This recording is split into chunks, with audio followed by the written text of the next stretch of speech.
Hi, I'm Dr. Lance Knaub, and welcome to Moving Mountains. I'm here today with Gary Mascitis, president of GSM Commercial Capital. Gary, so good to have you. Lance, it's awesome to be here. Thanks for having me. Yeah, I guess we've known each other for a couple years now, and you know, you definitely are the go-to guy in financing, in my opinion, and I know your specialty is real estate. So for those that don't know you, can you let everybody know a little bit about you personally and your journey and how you've gotten to exactly where you are right now? Absolutely. Born and raised in Massachusetts in the sticks, and lived in New Jersey pretty much the rest of my life. I'm 55 years old. Went to school locally here, Rutgers, Camden. Always been involved with sports.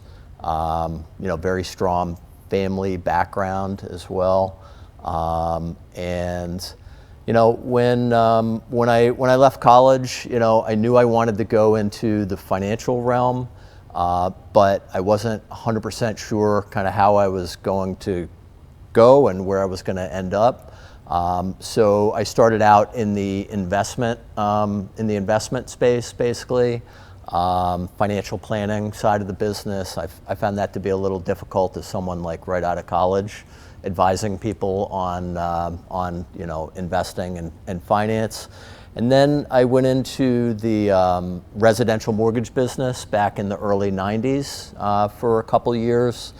And it really wasn't where my heart was. Right. So as interest rates at that time started to tick up, it kind of took away that refinance business, and it made me just kind of reevaluate what I really wanted to do. And growing up, I remember every week sitting on my grandfather's lap watching Wall Street Week with Louis Rukeyser, and just that investing, economics, allure really was calling to me. And I decided to leave the mortgage business at that time. That was around 1993 or so, and basically took a job with Merrill Lynch in a very menial role there for the first year, until I had the ability to get my securities licensing and transfer to, and I got a job as a sales assistant on a convertible bond desk on Wall Street with Merrill Lynch.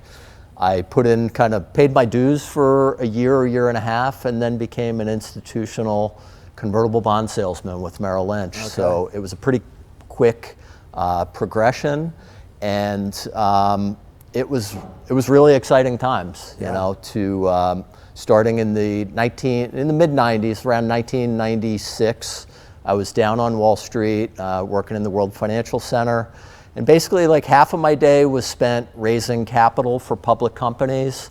I was involved with somewhere around $150 billion of capital raising for companies across, every sector of the economy. Yeah. And it was great. It was a lot of fun. I learned a lot. And then in 2007, my third child was born, and it ends up that he has severe special needs. And that kind of changed my my outlook on things and kind of my priorities. And I ended up leaving Merrill Lynch, and right before the financial crisis, unbeknownst to me, I ended up going to a company that ended up being kind of more stable, financially sound at the time, a Swiss company, Credit Suisse. I was there for the financial crisis, and it was really an interesting front row seat. But because I was the last one in before the financial crisis, I was the first one out when they did reductions in force. So that was the first of 3 times in my career that I found myself basically outside of my control, found myself, on the street, so to speak, right. looking for work. And by that time, my youngest was a couple years old, and I realized that, commuting an hour and 45 minutes, hour and a half into Wall Street every day wasn't really conducive to what I needed to do from a family perspective. And I decided that the work needed to be closer to home. So at that time, it wasn't fashionable to have a sales and trading desk, remote. So I decided to start my own business with a couple former Merrill Lynch guys at that point, and it only took a couple years for the financial world to put itself back together after the financial crisis, and having our own business trying to compete with the big boys, so to speak, was not really where I saw things going in the future. So I kind of got back into one good role with Citadel, which is one of the larger hedge funds, more well-known hedge funds out there. Okay. They were trying to build an investment bank with all the people that got disrupted on Wall Street. There were so many people that were looking for work at that point.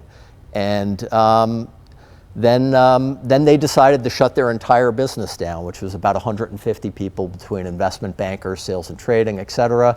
So that was the second time of 3 that I found myself not related to what I was doing, ended up needing to look for work again. Yeah. And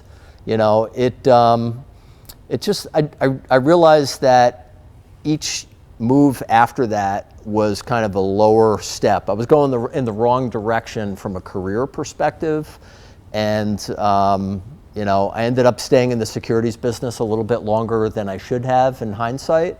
And around 2016, very good friends of mine own a lot of apartments, real estate, close to 500 units at this point. And they said, hey, why don't you consider, using your hedge fund relationships, those were my clients basically. I covered hedge funds. And why don't you look to put together private financing deals for the value add, rehab work, et cetera, that we're looking to do on projects. And that was basically my start back in the mortgage space. Okay. I ended up getting my residential licenses as well, which I let go about 1.5 years ago. Residential just doesn't light me up. It's not my passion. Sure. It's nice to help people get into homes, but it's just not like my wheelhouse, so to speak. I enjoy the complexity of larger, more complicated transactions, so basically I came into the commercial mortgage business in late 2016, partnered up with somebody for a couple years, and then decided to go out on my own in 2019. Congrats. And started GSM Commercial Capital. Started out as a solopreneur, and over the last couple of years have started to slowly build up the number of people that are with us. And we're a combination of a direct lender as well as a commercial mortgage broker. We handle we specialize in residential units, so 1 to 4 family and multifamily is kind of our specialty. Okay. Though we do finance all other types of commercial assets as well. But I'm kind of really focused on the niche of residential and multifamily at this point, even though we'll do other things. I love your story and love your journey. You've gained so much, expertise, and you're always so generous and and consultative and helping. Tell us about your mission and even your tagline. Sure. Wall Street to Main Street, and how all that connects and serving. Sure. Yeah. So look, I was blessed to have a unique skill set that I learned on Wall Street, that when I was on Wall Street, I really wasn't sure how to best apply it off of Wall Street. And coming into the lending business, I realized how much need there was to help people on Main Street, so to speak, right? Just your everyday real estate investor, whether you own, you're buying your first property, or if you own thousands of units, there's a need to be able to bring things to a higher level and to help transform people's lives through creating, cash flows and financial security through their real estate investing. And it's my outside of my family, it's my passion. It lights me up. Right. It's what I enjoy doing. So my tagline is Wall Street to Main Street, which is, bringing that 23 years of Wall Street capital raising, selling, trading, analyzing experience to, people that are not on Wall Street, that are, Main Street real estate investors. And so that's, it's my mission basically is to change people's lives, and that's powerful. really what my goal is. And how about some of the gaps in the market that you align with some of your strengths that you really want to serve? Sure. So, there's multiple gaps that I found in the market, but I would say one of the most prevalent that I've found over the years is that most people, as they build a real estate portfolio, really build it one asset at a time. So the financing is one asset at a time. And so what I realized is one of the most popular strategies out there, for example, is the BRRRR strategy, which comes from BiggerPockets. They branded that strategy, and it's basically buying properties with cash, which is cash intensive, obviously, right? Rehabbing a property, renting it out, refinancing it, and repeating. Right. And as you do this over time, portfolios are built usually over the course of years. And what I found was that, ultimately people end up with kind of a mishmash of financing that's been put in place over the years without any real strategy to what they're doing from a portfolio perspective. And, when I was dealing with hedge fund managers and mutual fund managers, pension fund managers, I could talk about things at an individual level, and then we would look at things from a portfolio perspective, whether it's risk management, diversification, optimization, whatever the case was. But I felt like that needed to be applied more in the real estate space, and even people that are that I know that are affiliated with BiggerPockets or whatnot, they have the same problems, right. or the same. Not problems, challenges or blind spots or opportunities to really elevate your real estate business to another level, and to be able to maximize the cash flows and the equity, the use of that, in order to either continue growing if that's what your path is, or once you get to a certain point, if you decide you just kind of, you have enough assets and you want to put the right long-term cash flow stream into place, we can put proper long-term financing into place based on someone's goals. And, Because I know a couple things. It's not often, it's easy to just go step by step and not step back enough and be strategic, right? I'm passionate about doing some strategy, at the right amount, the right time. And, kudos to you. You've become, the go-to person even for the BiggerPockets, people and a lot of the, bigger and more sophisticated investors. So, nice job. Thank you. With that. So you've obviously, accomplished so much, big success in Wall Street, and now bringing it, down into several different businesses and your current business, working with your family. We always like to share and tap into entrepreneurs' wisdom, how they get through some of the more challenging parts, the valleys, the rock bottom parts. Yeah, and we've at this point you've heard the Instagram version, right, where everything is good, but there were a lot of bumps and bruises along the way, just like with everybody, and it's been both personal setbacks as well as business setbacks. We're a 9/11 family. My wife's brother was killed 9/11. I was across the street in the World Financial Center. That was certainly a challenge as a family to overcome. Having a special needs child, the financial crisis. It wasn't all hearts and roses after the financial crisis. I went from, it's made me realize that anything can happen. I went from a job where in my 20s, 30s, and early 40s, I was making $1 million a year. And yet something like the financial crisis can wipe you out. And guess what? Financially, over the next few years after the financial crisis, I got a financial reset down to zero before I started in the lending business again. So it hasn't all been a straight line. Yeah. And you know, I would say that, you know, what kind of helped me, and I had blind spots as well, but I think one of the things that people need to, you know, focus on is basically, if you believe you can do it, you have a strong shot of that happening. And so if you get, you know, punched in the face, you know, you can't just put your head in the sand and hope that things are going to get better.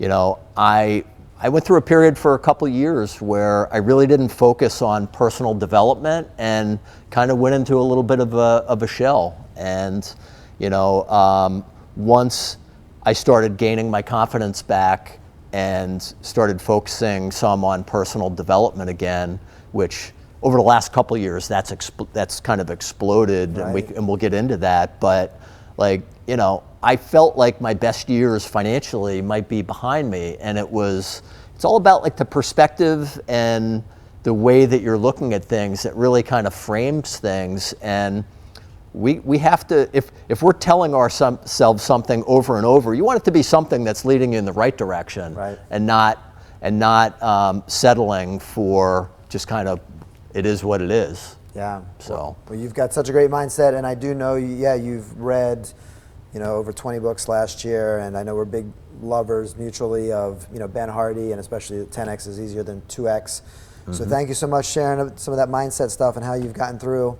some of those big challenges. We're going to take a quick break. Okay.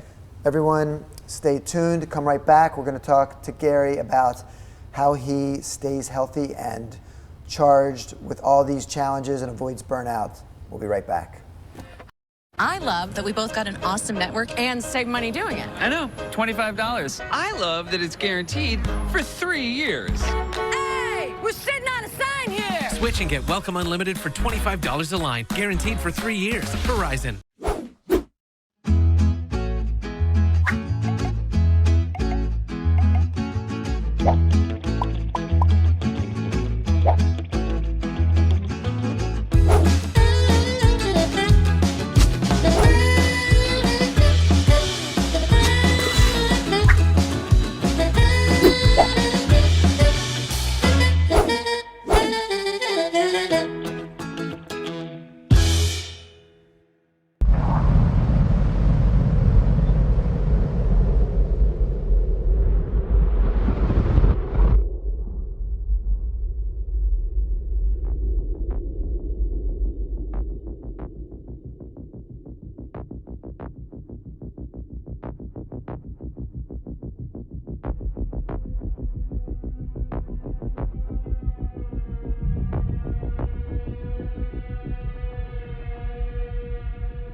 Oh, no signal. I don't have home internet. Oh, that's a red flag. Find the bars. Your mom looks a lot like me. Yeah, couple of hotties. Thank you? Ah, man. There's dead spots all over this place. There really are. Oh, wow. Nothing. Are you getting a good signal? No, I'm not. It's time for real home internet. Get it on the next generation 10G network, only from Xfinity.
Hey everybody, welcome back to Moving Mountains. I'm here today with Gary Mascitis.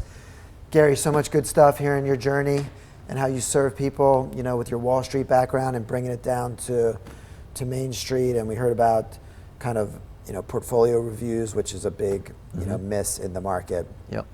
One thing that's passionate for me is helping entrepreneurs stay healthy when they're scaling. How do you avoid burnout and, you know, approach your lifestyle? And Sure. how much sleep do you get on average as well? Yeah, well, sleep, I would say, I get enough, as in probably 6 hours a night. Having a special needs child, he doesn't go to sleep particularly early. So, you know, my day is pretty much, you know, I'm going to bed 11:30, and my alarm is set for 5 o'clock in the morning. I implemented Hal Elrod's Miracle Morning. Yeah. And that's what really got me, you know, over the last year into reading. You know, I read 20 books last year.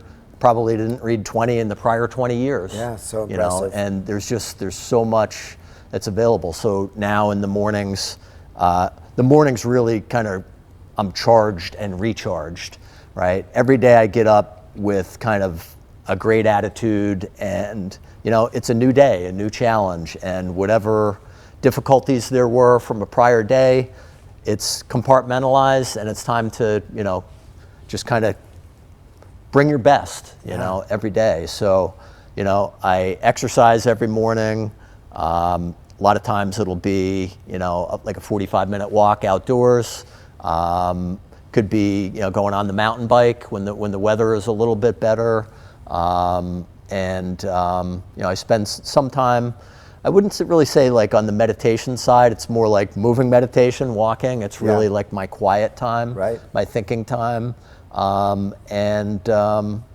Yeah, that's, you know, the other things I build into the morning are cold plunge. I was just about to say, I know you just got one recently. Yep. Actually, my daughter got me one for Christmas, and ironically, a little before that, I had started, you know, doing the cold shower thing, which, you know, the cold plunge is kind of the next level, and you know, just self-development, things that are going to, you know, to spend a couple hours for yourself every morning just sets your day. Totally, I love that. And yeah, my morning routine has become bigger and bigger and just more impactful. And yeah, so important to kind of pay yourself first. Yeah, is my opinion.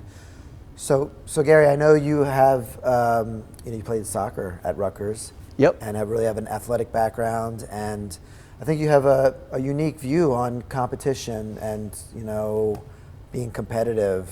Tell us about that. I feel like that could help entrepreneurs. I mean, look, I was always involved with sports growing up, and you know that competitiveness and that competition is something that you know, was really a focus. Like if you're on a college soccer team, you're on a whatever type of team, like you're out there competing to win, right? And against the competition. And now in business, I don't really view that I'm competing with anybody. I'm just trying to be the best version of myself and continually to improve that. And, you know, some people, like a lot of times in business, even in the, let's just use the mortgage business, for example, you know, everybody's trying to undercut everybody on pricing and, you know, it's like the competition is kind of a race to the bottom a lot of times. And, you know, to use one of, you know, Dan Sullivan from Strategic Coach, you know, always be a buyer. Like, I don't want to be chasing people to the bottom. I want to be serving people. I want to be changing their lives, like we've talked about. Right. And the more lives that I can change, then that's my competition. It's competing against myself to elevate things. It's such an abundance mindset, and it's so easy to you know, not be in that place. So, you know, I really applaud that, and I'm definitely going to apply that to myself. I really love that, because yeah, we all really, if we are focused on ourselves, then the competition, it just gets eliminated. Sure. You know, so that's so good. Yeah. So for all the entrepreneurs, aspiring entrepreneurs and existing entrepreneurs who want to do the biggest things in life and business, what would be your boiled down recommendations for them? So there's a concept that I think could be applied to people's lives, whether it's business, whether it's doing things with your family or your friends, and it came from Derek Sivers, and it's hell yeah or no. If you're saying yes to everything, you don't have the space in your life to find those things and accept them, those hell yeahs in life. There's a lot of, sometimes someone will bring you an opportunity and it's kind of like, but a lot of times people will take it, right? And then it prevents them from those super exciting things that would really charge them, and get them, and be more impactful and get them growing. And so I think, living your life by hell yeah or no is something that I would say, can be life changing. I love it. And you made some great recommendations. Any other books that you absolutely would love to share? And then why don't you tell everybody how they can find you, follow you, and GSM Commercial Capital, and anybody that you serve, and any offers that you have. Yeah. Well, certainly one of the books that I read last year that was very impactful is your book, Lance. Thank you. It was fantastic. In addition to that, Miracle Morning by Hal Elrod. The Dan Sullivan and Ben Hardy trio was super impactful. 10X is easier than 2X, Who Not How, and The Gap and the Gain. There's so much good material out there that can be any one of those books is life-changing if you apply it. And the only thing I think I would add to that is I heard something recently where you can get into analysis paralysis and read too many books and not get into implementation, which is always a challenge for me and others. And someone that I saw on a super successful person, I can't remember who, on a podcast recently, mentioned that when they sit down in the morning to read, they either get to the end of the chapter or to their first, thing that they need to take action on. And whenever they hit that, that's when they put the book down, and they'll put it down for the day if it's the end of the chapter, or if it's kind of like a call to action, something that they need to do, then they start working on it. Wow, I love that. There's no better way than like the present, Yeah, that's so good. Sorry, I'm trying to remember what the other portion was. That's okay. How can people get in touch with you and the organization? Oh, sure. So, GSM Commercial Capital, you can find us gsmcommercialcapital.com. I'm on social media under, Gary Mascitis, Facebook, Instagram, LinkedIn, kind of all the socials. And, I would say that if you're a real estate investor and you have a portfolio and you're realizing that maybe it's not optimized to what you're looking to accomplish, feel free to reach out. We'll sit down, have a portfolio review over Zoom or in person, or we work throughout the country. We're a national lender, so reach out and we'll have a free consultation and we'll go through and I'll give you my suggestions, and So generous, and definitely, I think you are the first person to speak to, and just so consultative and so generous, and always thinking of some angles that are missed. And thank you, Lance. So thanks for sharing everything today, and thanks for helping Jody and I with our first. That was a lot of fun. It was a pleasure helping you out, and thanks for having me here today as well. So good. We'll keep in touch. Awesome. Okay. Thanks. Thanks, everybody. Please join us next week for our next episode of Moving Mountains.